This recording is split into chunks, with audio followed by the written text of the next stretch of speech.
this is Dolores Cannon again with the Metaphysical Hour. We're getting ready to start again, and I do have another guest tonight. Before we do, I want to give out the number. They have the new number now that is free, and it goes all over the world. Anyone in the world can call in on this number and be on the show if they want to. The number is 877-876-5227. 877-876-5227. This is a worldwide free number if you want to be on the show. And last week, when I was doing the interview, I made a remark that I had never had any call-ins. And then right in the middle of the show, I heard this voice come on saying, hello, hello, and I couldn't figure out what it was. And they said, well, you wanted somebody to call in. But we didn't have any notice it was going to happen. So Don, the man who runs all of this, said tonight, if that happens, he'll break in and let me know, so we'll at least be warned somebody is on the line. All right. My guest tonight is Patrick McNamara, and I've always known him as Father Pat. Even though he is no longer a priest, I still call him that because that's the way I've known him all these years. And I want him to give a little background about his background and where he has come from to get to this point.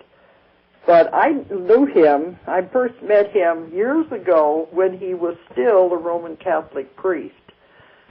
So he has come a long way since then.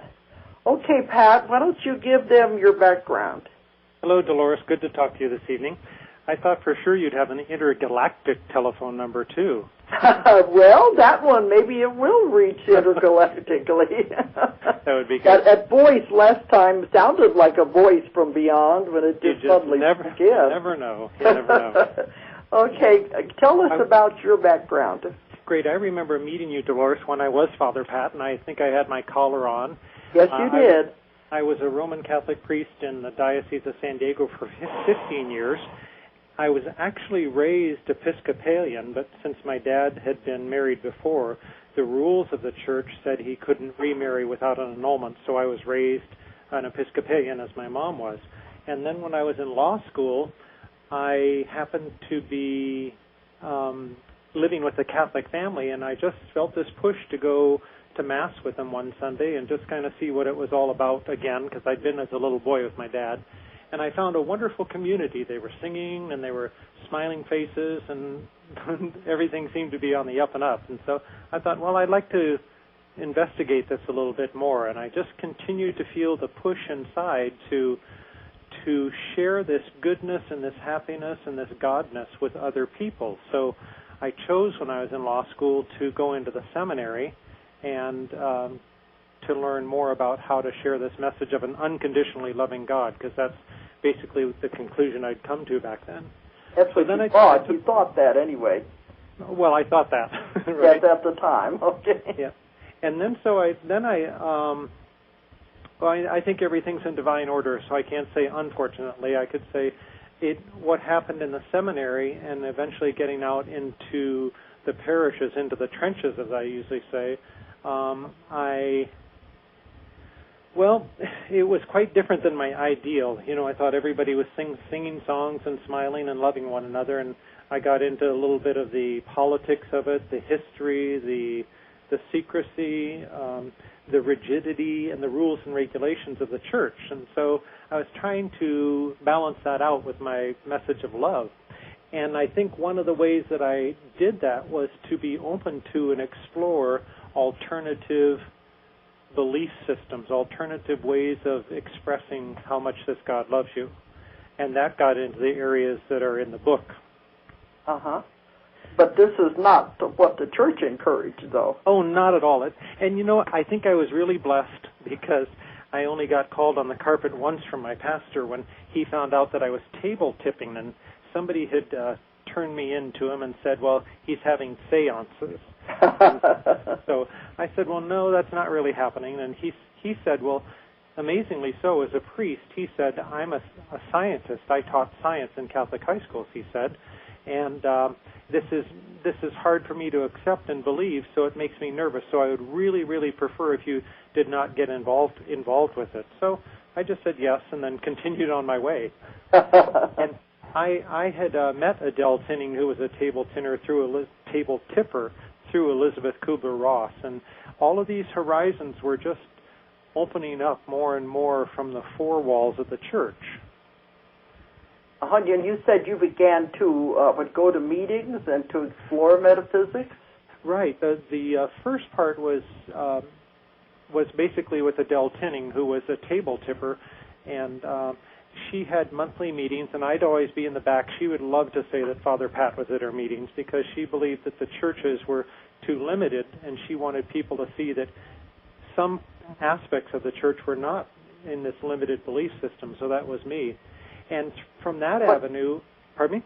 Well, Pat, will you explain to the ones what table tipping is in case they don't know what you're talking about? There are so many, many forms of communication from God and Spirit, and this is a pretty, I'm going to say judgment here, archaic form of where Adele would put her hands on the table, and due to the conduit and clear intention that she had, she would ask the energy of Jesus, of any of the disciples. She worked with a lot of the disciples, or at one time my mother's energy came into the table, and the table actually tips up and then taps out the alphabet one letter at a time. So it was very slow, and if you went past it, you'd have to come back to it. But the messages were just fantastic about love and about a different path that wasn't... What kind of table did she use? People. You there? What kind of table did she use? You know, she used a regular kitchen-sized table, which was approximately, I'd say, 4 feet by 3 feet, but I've seen her lift a dining hall table, you know, one of those bingo tables, I always call them. Wow. She was just amazing, and she's a little old grandmother with arthritic hands, so she definitely wasn't moving it. I was thinking of a card table, which would have been a lot easier to bake. You know? Well, she eventually used that when she needed to, and but the trouble with that, well, I guess not the trouble with it, I was just led to expand beyond that into the areas of channeling. Because as opposed to getting one letter at a time, which takes a long time to get a message, we can allow ourselves, I found out that we could allow ourselves to be open channels and pure energy to receive messages verbally and right through us, as opposed through the means of a table or a pendulum or, in the old days, the Ouija board, all those evil things that the church thought were evil. They were just different forms of communication, but of course, you know, we have to use them with the right intent as anything. That's most important. I do a lot of work now in clearing the soul records, and it's very important. It's almost like saying a prayer beforehand. I go through a meticulous method to make sure that I'm getting in contact with the highest, purest information possible. And, you know, a long, long, long time ago, that's probably why the church, the Christian church at least, said that channeling and all the forms of communication with spirit were bad, because they didn't trust the common person enough to have this right connection. And so when they think that something isn't going to be used properly by the common man and woman, then they ban it. Say it's that evil. Makes sense. Yeah, but you also investigated the psychic surgeons, didn't you? Right. That was another, you know, I went from table tipping to channeling. One of my friends channeled, the one who we met, you and I together, Jackie, channeled Zarathustra. Oh, yes. That's where I first met you. Right. And up around Seattle. Up in Seattle, right. It was the great Northwest. And she had a friend named Alex Orbito, who was one of the world-famous psychic surgeons. And this is really crazy with me with my collar on, and he's a devout Catholic, a Filipino psychic surgeon healer man who's a devout Catholic. He loved to have Father Pat there and put me on the table, and I actually felt his hand go into my stomach and come out. Now, I always put the caveat, because I know that some people think I'm crazy when I talk about psychic surgery. I think that there are a lot of fakers out there. There are in religion. Well, there's fakers in everything. In every area, exactly. So again, we have to be discerning. But I've seen him without any sleeves on his shirt and nothing in his hands, and I've seen some miraculous things happen. And the point from there, almost like the point with channeling, is that, come on, the common man and woman need to wake up and realize that we're all called to be healers. We're all called to be communicators with spirit. And these are just methods that show us the way that we can do some of it. Well, you know, it's in the Bible, too, that Jesus said, you can do these things and more. He said, anything you believe, whoever believes in me and the one who sent me will do all that I have done and far greater. And that was, you know, for the people that quote the Bible, that's from John 14:12. And but then the church turns around and says, no, he's the only one that can do these. Only the priest can anoint. Only the priest can lay on their hands. Well, now they're saying that other people can do what is a charismatic healing. But basically, they're limiting to that. And what Jesus was saying is that anybody can do this. And in 2,000 years since he's been around, we haven't seen too many people raising the dead or healing the sick. It's very interesting, is the way to put it, as opposed to judgmentally. Right. So, you know, that was something, too. We want to continue, but there was something I remember you said when you first met me, that you had read my books about Jesus and the Essenes, and that you said you were using the information when you were teaching the young people in your parish. Exactly. But you weren't telling them where the information came from, so they didn't know, you know, that it wasn't part of the church teachings. Well, you know, I think I was a master in, I would call myself a multi-level communicator, because I knew that those younger people and adults too were hungry for the truth that would let them know how loved they are and how important they can be in this world. And all the messages that you had from Jesus and the Essenes, from They Walked with Jesus, which is totally acknowledging women in the church, which the church hasn't done. Here you're doing this research that says Jesus honored women and they walked with him and they were his teachers. So I used all of that in a roundabout way and say, yes, you know, I know of sources that can empower you. And then I'd say, Dolores Cannon, go look it up. Yeah. But, you know, I have had a client who's come to me twice, who's a doctor out in California, and he goes once a month to see John of God down in Brazil. Right. Yeah. And he has built a house down there, so he goes down and stays with him once a month, and he actually helps John of God and with the psychic surgery. And he said he sits right next to him, and there's no way he could be a fake. Yeah. I've just got some friends returning from John of God this weekend, and thank God they had that wonderful documentary on in this past year, and it shows, you know, where he's using that instrument up the nose. You just can't fake that. And people have to just realize that you can't limit God, and that God will heal in any way possible, on any level possible.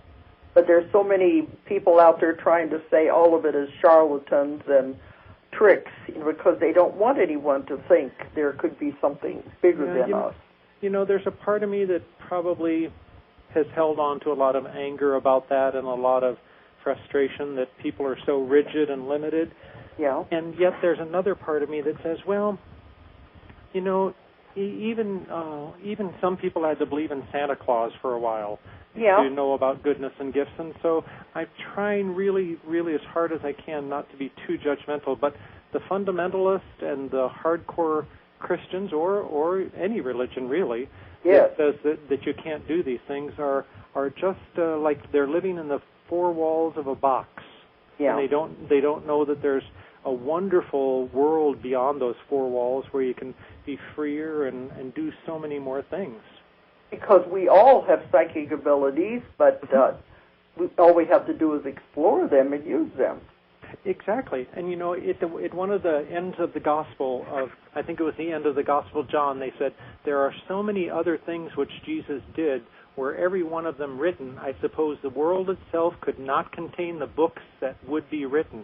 So I think that's exhorting us to go out and do exactly what you're doing. Go out and explore the ways that are also open to us. But I don't know, why do you think that people, why do you think they get hung up on fear so much?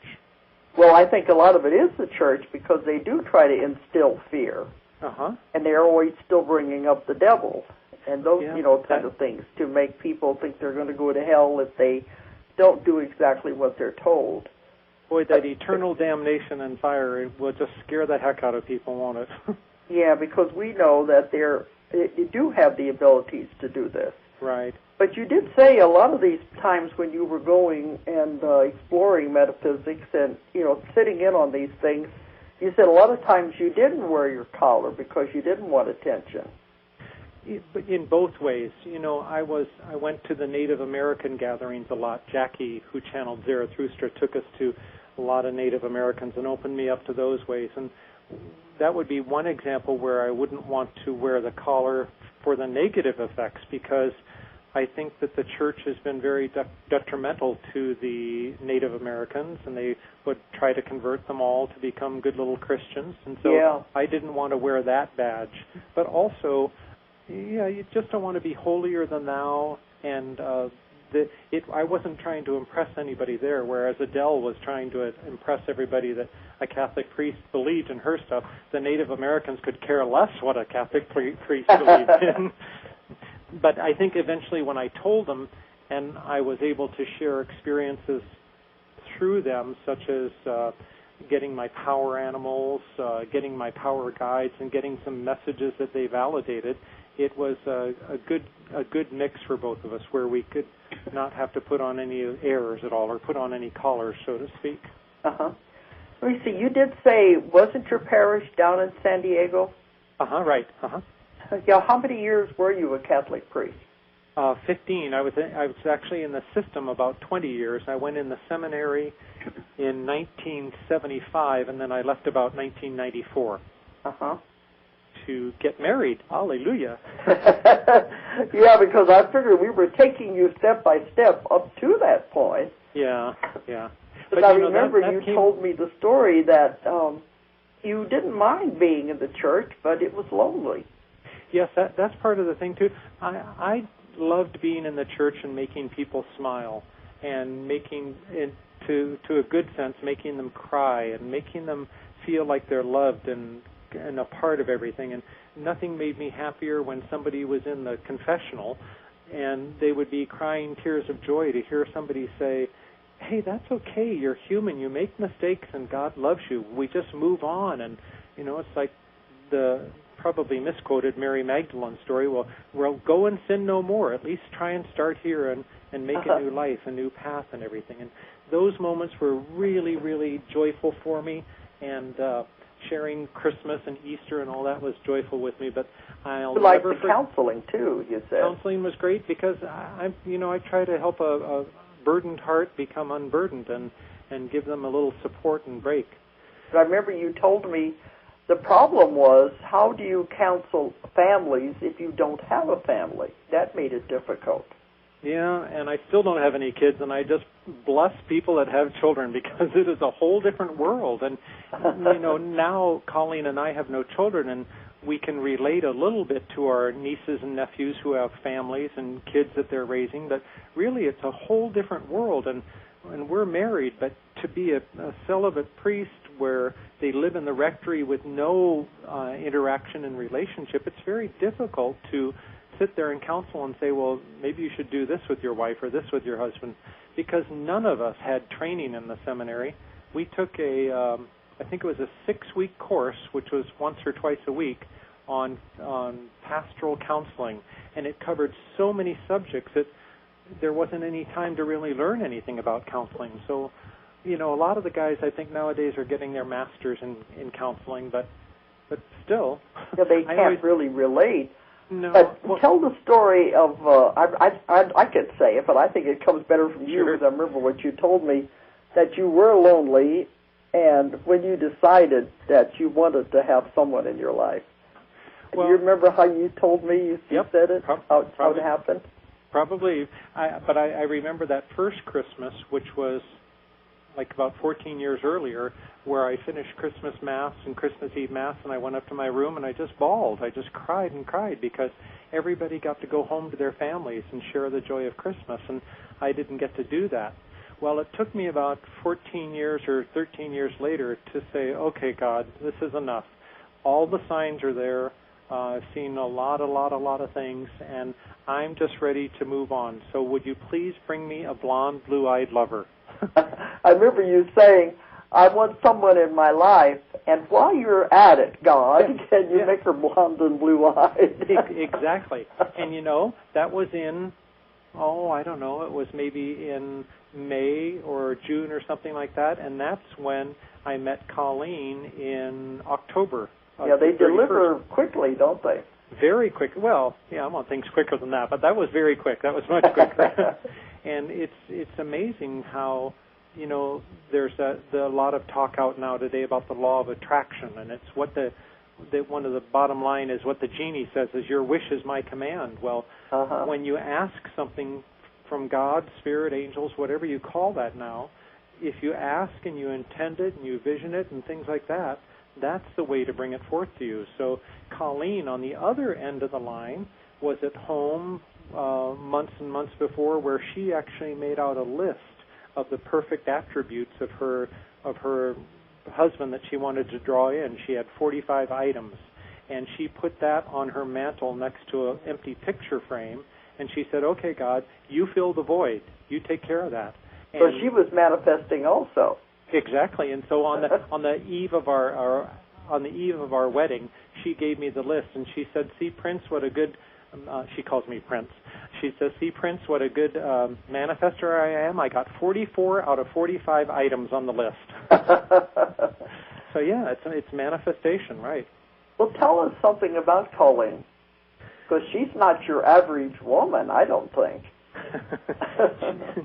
No, she's a goddess in skins. She was raised in a Mormon background, and that was challenging, similar to the Catholic Church, because it's all man-run, male-dominated. And she was a bright soul who wanted to learn more and grow and experience and to help be a part of the community. And in the Mormon Church, you can't do that. So eventually she just said, "Sorry, I'm not going to go by these rules, and I'm stepping out of the church." You were both in a box. Right, yes, yeah. We were both in a box, which was comfortable for a lot of people and warm and cozy and things like that, but we knew deep inside that there was something out beyond that box. And she, as a woman, was so honoring, I think, to her soul and her spirit to be able to step out of that box. And she did that, and then two like souls met. Isn't she a businesswoman, though, isn't she? She's a fantastic businesswoman with a bent towards spirituality. So her businesses that she wants to create and is creating, and projects, are to help the world be better stewards of their world. So cleaning up water in countries, or cleaning up the sewers, or adding low-income housing, things like that. So she's a great businesswoman, but I think with all of us, she's got that bent towards spirituality, which is her awareness that we're in a deep relationship with God and Spirit. Because I remember you saying that she was very intelligent and very much into business. So it was like the two of you were really two eyeballs that you wouldn't thought would never have got together. Yeah, yes, and in many ways, I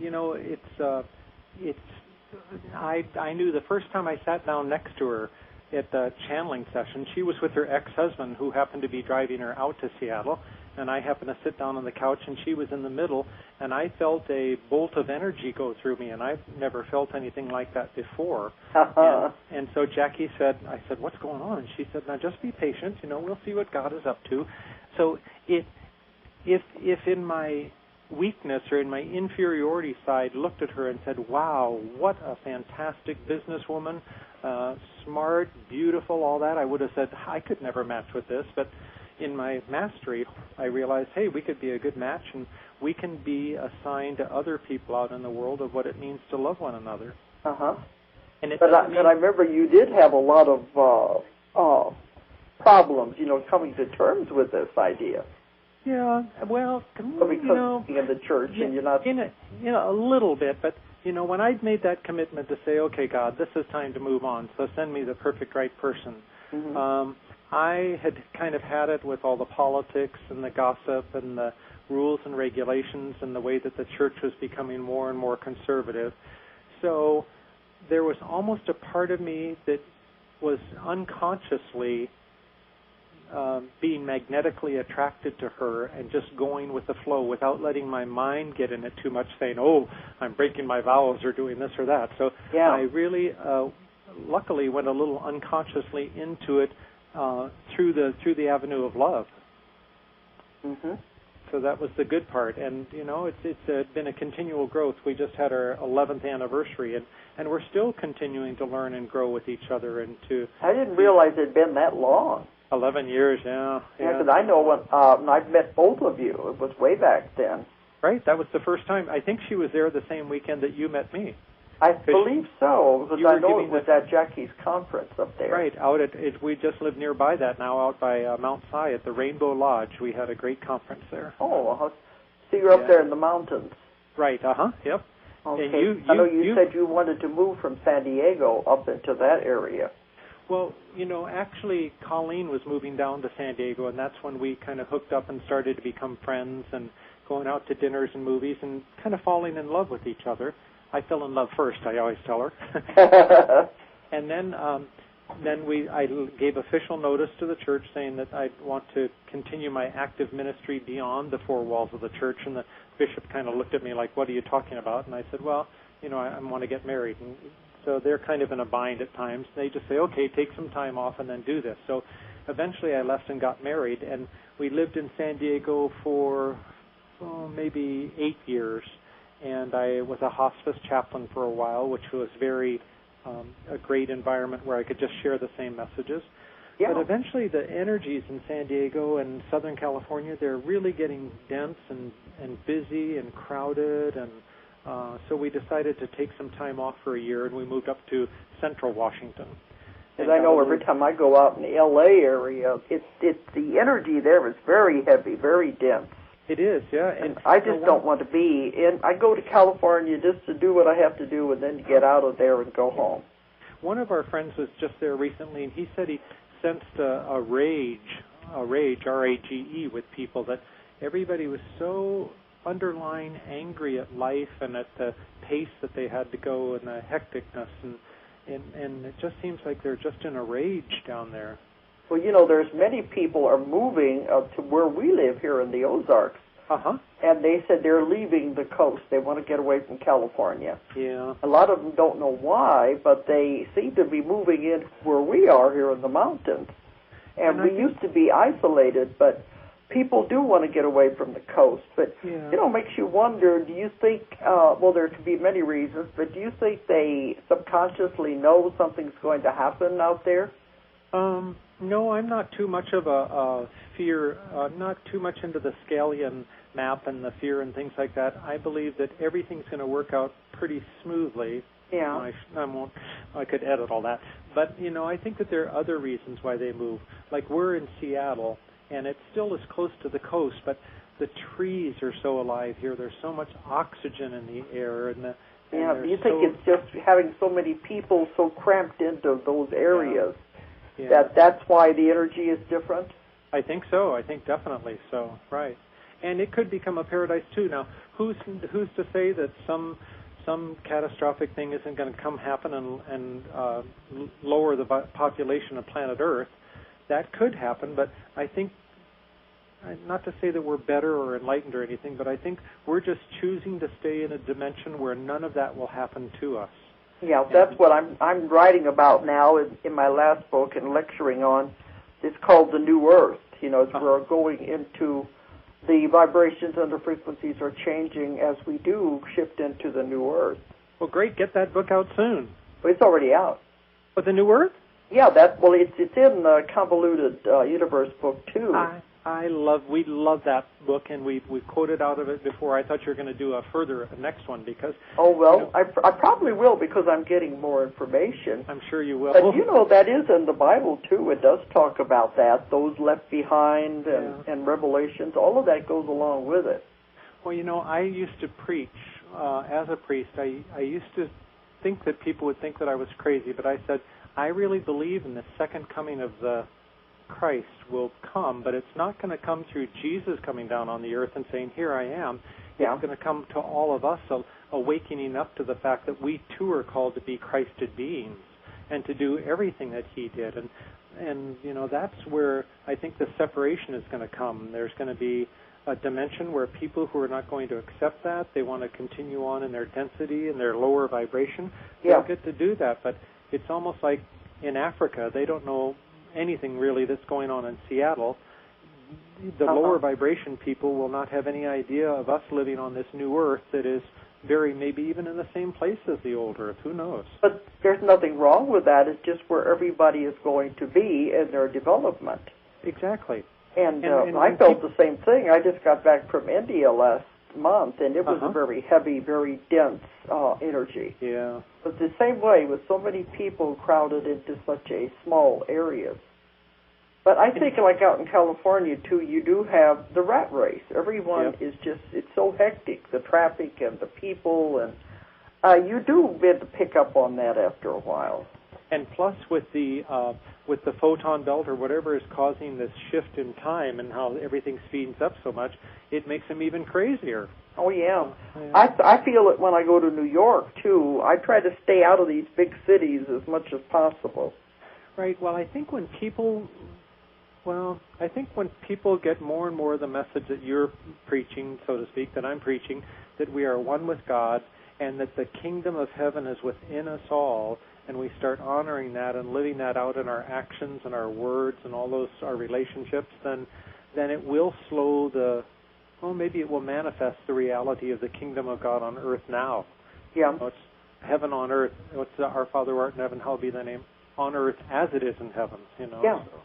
And see, that was what I've told people for many years, like you were saying about it won't be Christ returning as a person.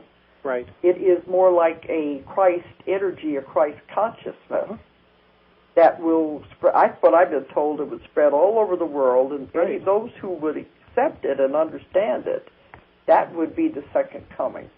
Yep, I agree.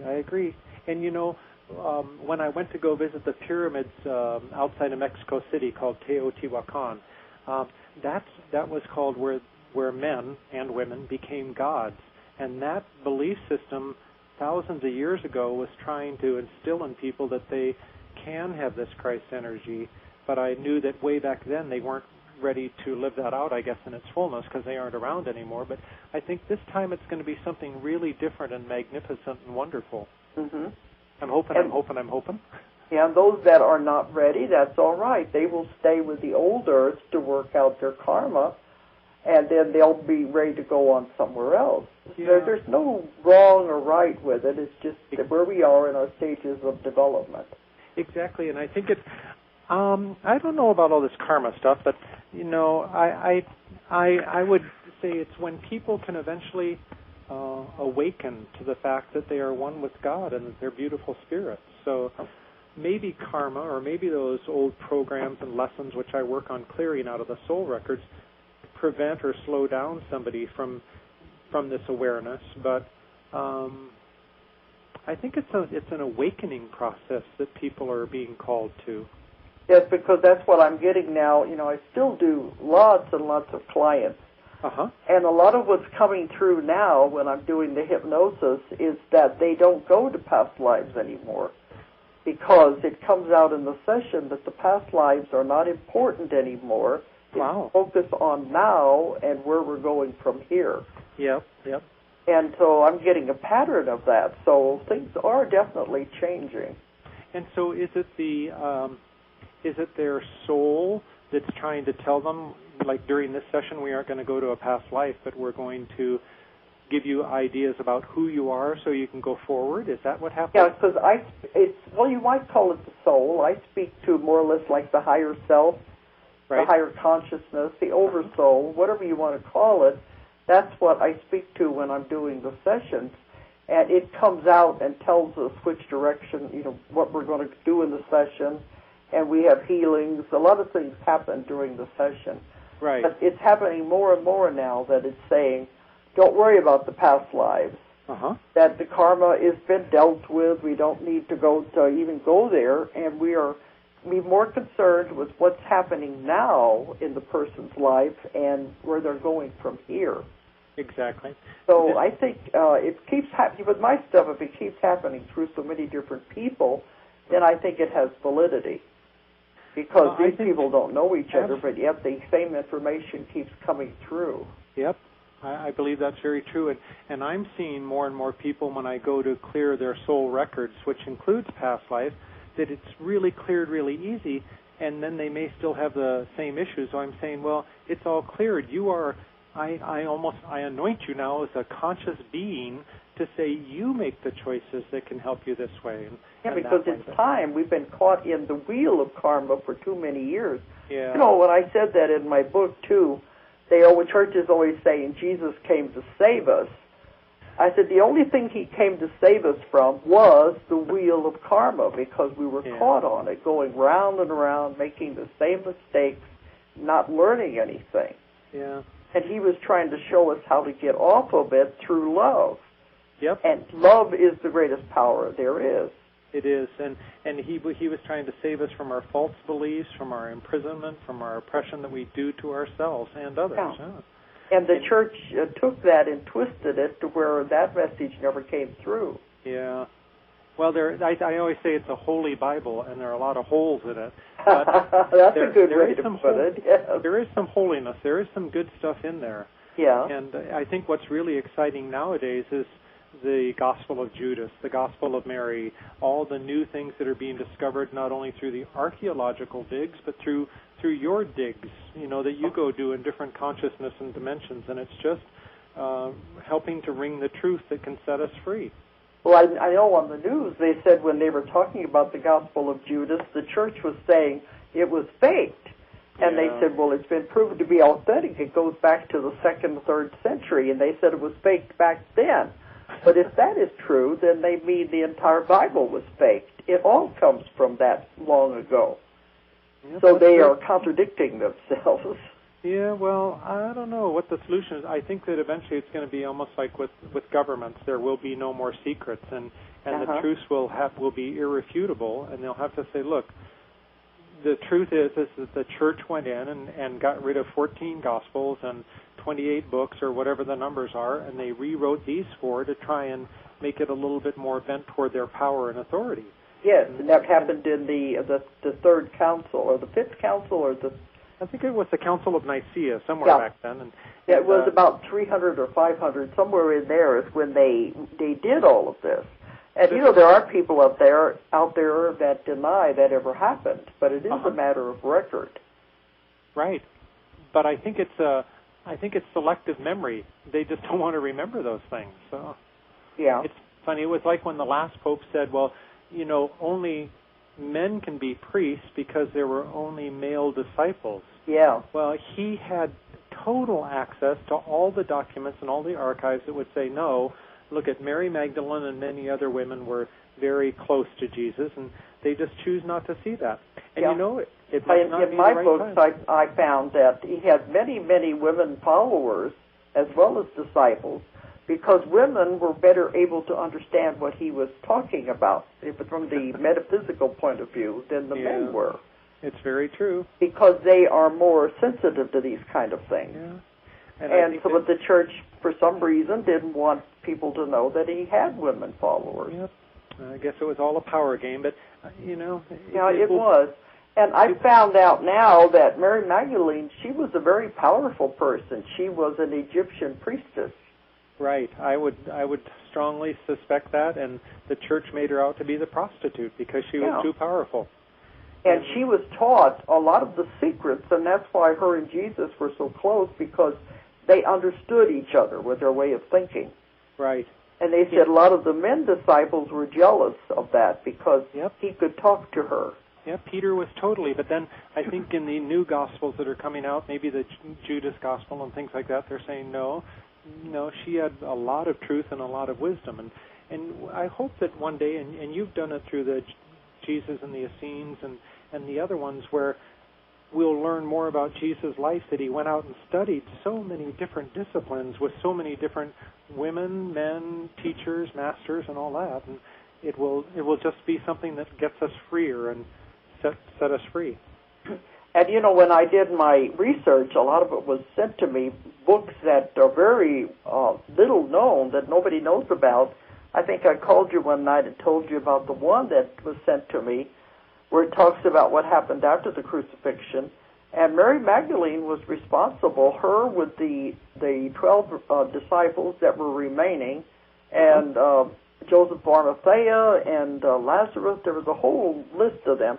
They were responsible for forming the first church in England. It was actually there by Glastonbury. Yep. Yeah. And, you know, a lot of people don't know these things. And she was instrumental in helping in all of that and starting churches in France and Spain. Yep, and I think that that's all going to be authenticated and confirmed as time goes on. I see it now on the travel station or the history station where they're at least talking about these things. Yeah, it's like they're no longer bound up with this secret. You can't talk about these things or you're going to hell. You know? Yeah. Yeah. But I found some interesting things out about Judas that I'm wanting to see if it's going to come out in this new Judas Gospel, was that Judas was the scribe. He was the one that followed Jesus around and kept the records of everything that he did. Interesting. And it's always been said that there were no written records. But maybe some of this did survive. I'm sure it did. It's been repressed, but they'll find it eventually. But maybe that's part of this Gospel of Judas, is the records that he kept. Yeah. And what a surprise that the betrayer turns out to be the scribe. You know, I think even if you wanted to play that game to say he was the betrayer, there's a whole divine plan and act and everything, and so that would have made him all a part of the act. So why make him out to be the bad guy for such a long time when in reality it was all a part of the play? I know. That's what I write about in my last book, was that when the people go through the death experience and they look back, they'll say, it was just a game. Yep. Yeah. It was just a play. I could see all the actors on stage and all the ones in the wings getting ready to come on stage to play their parts.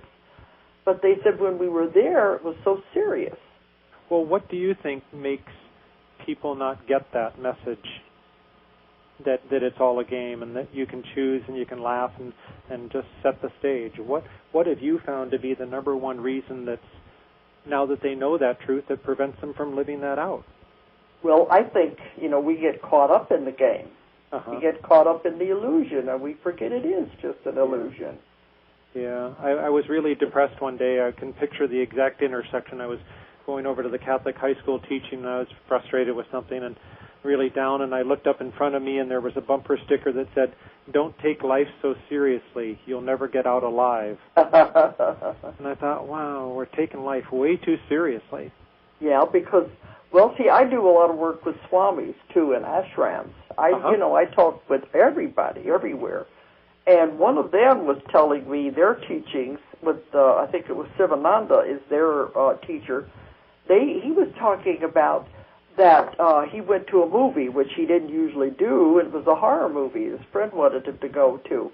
And he said everybody was just screaming and hollering, and he kept saying, oh, that's good makeup. They made it look like this and this, and said, oh, they did a good job with this illusion. But he was able to see it as a movie where the others were getting involved in the illusion. Yeah. So he said that's all life is. We don't stand back and look at it like that. We get all caught up in all the things that are happening. But that's what it is. Life happens to us. And when you look back on your career from the moment you started all your past life regression things, can't you see that things are getting better and more people are choosing to see that illusion? Oh, yeah, because when I started out, they all thought past life regression was just for New Age kooks. Right, right. And now I'm teaching classes to doctors and psychiatrists and before boards of psychiatrists. Things are changing. And you're having big conferences. Oh, yeah. Everything is changing, and it's growing. Yeah. But you are still carrying on your work, even though you're not involved in the Catholic Church anymore. Yeah, only in the spiritual arena, though. I always say that the distinction between religion and spirituality is religion is concerned a lot with the what you do, what rules you follow, what you what you shouldn't do, and what you should do. whereas spirituality talks about the who you are in relationship to God and Spirit and all the celestial beings. And I think that I'm totally now over in the other ballpark. I've stepped out of the box and am no longer in the box. So I don't go to church on Sunday, and I don't go to Mass. I don't go do the sacraments or things like that. But in the work that I do in counseling, in energy work, in past life work, it's still doing the exact same thing, but with a greater bandwidth, a greater horizon, a more liberating belief system. You said you're still performing marriages and yes. And speaking at funerals, so you're still doing that part too. And that I kind of have to slip back into the role a little bit more and put one foot back in the box, because especially with the funeral, some people will want to have the religious overtones to it. Yeah. Marriages, they more want to kind of leave that out. That's why they've chosen me, is because they'll know that I'll talk mainly about love and God and how they came together out of some agreement or something. Yeah. But we do get caught up in those things, and I said that's where they're where they're supposed to be. Right. But one thing I always try to tell people that I don't like that the church did was bring in this whole idea of sin. Yeah. Because Jesus never knew a sinner. If you read the Bible, he lived with sinners. He walked with them. He ate with them. Yeah. He never condemned anybody. Never. And what's the kind of the synchronistic, or the how do you say that word? I can't remember. But the good part about the word sin is that it comes from the origins that say you miss the mark. And oftentimes we do miss the mark. We do fail to love ourselves, love our wives or husbands, and love our spouses or partners, and we fail to be kind to one another. But you pick it up and you start going all over again, because we forgive ourselves for that. We don't get guilty and hung up on it and worry. We say, okay, we missed the mark a little bit, now let's go ahead with it. And to focus on sinners, and Jesus died for your sins, and you're going to go to hell if you do this, or you don't eat this meat, or do eat that meat, that really misses the mark. That's what I think, because to me, that's what I've been taught writing about. Earth is a school. You come here to take classes and learn lessons. And in the meantime, life gets in the way. So you make a mistake. Everybody makes a mistake. It's not the sin that's going to condemn you. Hopefully you learn from that mistake and you don't do it again. Yeah. But there are some that don't. They just keep going in the wrong direction, over and over again. Mm-hmm. I think the greatest wrong, if you want to say it, is hurting others. Yep. In some way, thought or deed. But that's something they have to learn and to come out of that anyway. That can go from killing people in Iraq or whatever war it is, to hating your gay son or your daughter who's married a black man or something like that.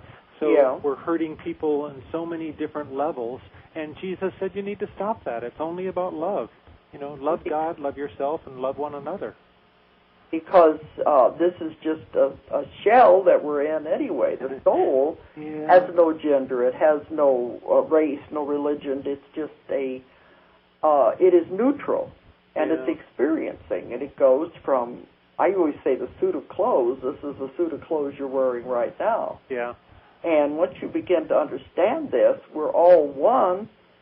That I think once you understand the principles of reincarnation, there is no judgment and there is no bias, no prejudice once you begin to put it all together. Well, if the church had taught the belief system of reincarnation more, then I think they would be more open to the fact that, hey, people get into a relationship, a marriage, and divorce happens, and they move on because they were just making up something. Doing some karmic stuff there and clearing it up. Or if there's an abusive relationship going on, you say, okay, maybe that's tied up to a past life, and move on, get out of it, and get into something healthy for yourself. So the philosophy and the belief system of reincarnation would help the church so much. Yeah, because making the person think they have to stay in that relationship because they're not allowed to divorce and not allowed to get out of it. Right. And, well, what do you think? there's so many terrible things that people do to each other, and that's where we have to deal with that. And I do it with my counseling and my work too. Right. But well, from the stories that you've gained from your higher beings that you're talking to, do you get a sense that it's rapidly approaching to the fact where entities such as the church or wars and divisions and all the craziness will soon be gone? Yes, we're in the middle of all this now. It is a big change that's happening. Yeah. And even my books on Nostradamus, which I haven't spoke about those yet on these shows, wow. But on there he was talking about that the church would one day dissolve and perish because it was built on, he said, feet of clay and feet of sand. Right. The foundation was wrong. And Yeah, then eventually it's all going to collapse. But he said religion, if you want to call it that, will return to what it was supposed to be in the beginning. Exactly. And I think that was what Jesus was trying to tell everyone. It just got twisted and distorted.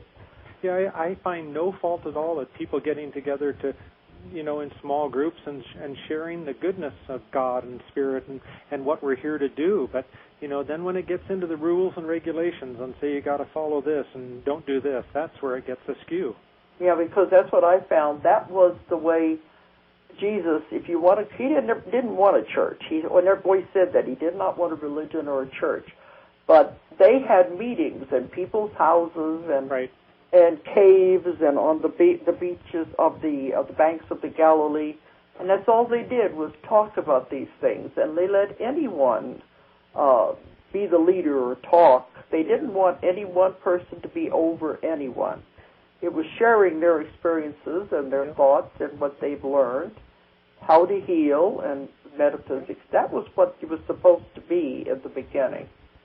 And it all got changed and distorted. Yeah. What I found, too, was that reincarnation was the basis of every religion in the world, every religion. Wow. Even the early Christian religion. Right, I know that. And that all the religions started out in a good way. They were all based on God. Then man comes in and starts making all of these rules and regulations in all of the religions. And that's what I think kind of messed it up. Man telling people, you must do this or this or this. Yeah. But I think going back to the basics of where it all started. And it was all based on love in the beginning. When I was down in San Diego, I channeled Joshua, which was an aspect of Jesus, and we did it for almost 2 years every month, and we kept a little, transcribed it. And he said, you should do a book, speaking to my publisher, you should do a book called Back to Basics. And if you didn't do the whole book and you just put it down to one word, it would be love. And it was these small gatherings where he would love to come in and kind of put his foot up on the chair. And he said, this is what I used to love to do, is sit around the fire and talk to people and just share the love of God and share the basics. And hopefully that's what we're going to come back around to. That's what I think. But right now I'm watching the clock, and I did Dr. Bonnet last week, and he said, boy, that hour went fast. It does go. But I do want to tell them that, I published your book was called Beauty and the Priest. Right. And it was the story of how you went through all of this and made your conversions, out of it's like a bridge. So you can go from Catholicism over to metaphysics, and you really can combine the two. Yeah, when I tried to write that was my point, was to say, okay, here are points in each one of these chapters where if you're going to stay connected to a Christian community or a Catholic community, you can still do both of them. You don't have to throw the baby out for the bathwater. So you're exactly right when you say it's a bridge. Okay, because I'm going to have to be signing off here, but I do want to say that Father Pat, I can't get out of that term. That's what I've known you by.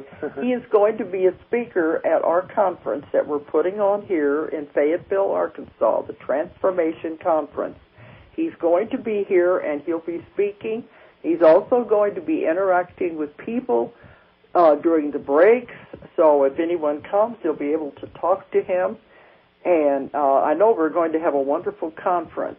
And anyone who wants to find out more about this conference, it's going to be June 3rd and 4th in Fayetteville, Arkansas. the Transformation Conference. And if anyone wants to find any more out about it, our telephone number is 1-800-935-0045. Or check in on our website, which is Ozark Mountain, OZARKMT.com. Now, Pat, as we sign off, tell them how people can contact you if they want to work with you. And I've got a website called Sacred Healings. That's Sacred Healings with an S, .net, and that has all my contact information there. Okay. All right, and I'm looking forward to seeing you in just a few weeks, Pat. I am very excited about reconnecting with you and sharing all this with people. It's great. Okay. And thanks for coming on. Okay, thanks a lot, Dolores. Bye. Bye. Good night. Good night. If you enjoyed the show, check out more of our other videos and be sure to subscribe and click the like button. Thank you for listening to the Metaphysical Hour with Dolores Cannon.